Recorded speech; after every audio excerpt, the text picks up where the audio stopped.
World War II created weapons so terrifying. Some soldiers feared using them more than facing the enemy itself. But among all of them, one stood above the rest. The flamethrower, a weapon designed for one purpose: to turn fire into terror. It could blast burning fuel over 100 feet, flooding trenches, bunkers, caves, and buildings with liquid fire. Soldiers trapped inside often had seconds to escape. Most never did. By the later years of the war, flamethrowers became especially common in the Pacific Theater, where Japanese defenders hid deep inside reinforced tunnels and underground cave systems. Rifles struggled to reach them.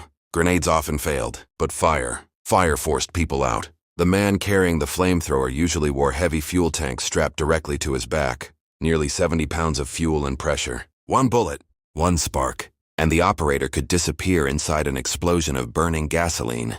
Enemy soldiers knew this, which meant the moment a flamethrower operator appeared on the battlefield, he instantly became target number one. Snipers hunted them first. Machine gunners focused entirely on them. Sometimes entire squads would open fire the second they saw the tanks, because everyone understood one horrifying truth: if the flamethrower got close enough, there would be nowhere left to hide.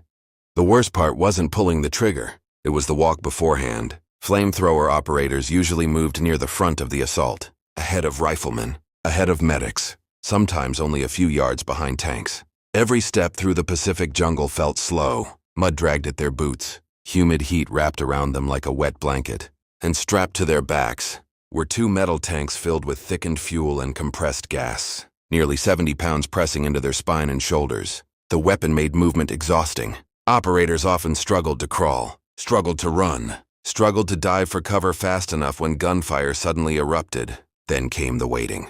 Outside caves, outside tunnels, outside reinforced bunkers hidden deep in volcanic rock, rifle fire usually stopped first. The battlefield would suddenly go quiet, because everyone knew what came next. The flamethrower operator moved forward alone, sometimes close enough to hear voices inside the bunker, sometimes close enough to hear coughing or prayers. Many operators later described the same feeling before firing: silence, then the sound of the igniter clicking, and suddenly, the entire cave exploded with light. The caves were never silent for long. Once the flamethrower ignited, everything changed. Liquid fire blasted through narrow tunnel entrances, splashing across walls, floors, sandbags. Oxygen itself seemed to disappear. Inside the bunkers, temperatures rose instantly. Thick black smoke filled the tunnels within seconds. Men deeper underground often couldn't even see the flames coming. They only heard them.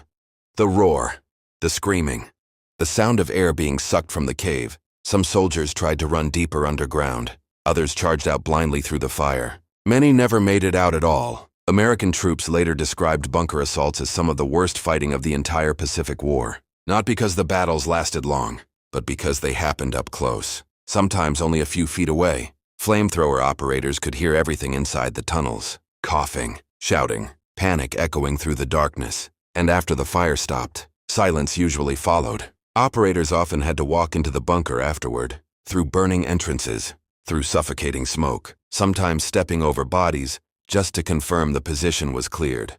Many soldiers carried those memories for the rest of their lives, because by the end of the mission, the flamethrower operator had usually seen war at its closest possible distance. For some flamethrower operators, the war never truly ended. Long after the battles were over, the memories stayed. The sound of the igniter clicking, the roar of fuel erupting into flame, the screams echoing through caves in the dark. Many veterans rarely spoke about bunker assaults afterward. Some refused to discuss them entirely. Others admitted the weapon changed them forever. Flamethrower operators saw combat at the closest possible distance, not through rifle scopes, not from hundreds of yards away, but face to face, step by step, inside smoke-filled tunnels where survival lasted seconds. And despite carrying one of the most feared weapons of World War II, many operators were barely older than teenagers.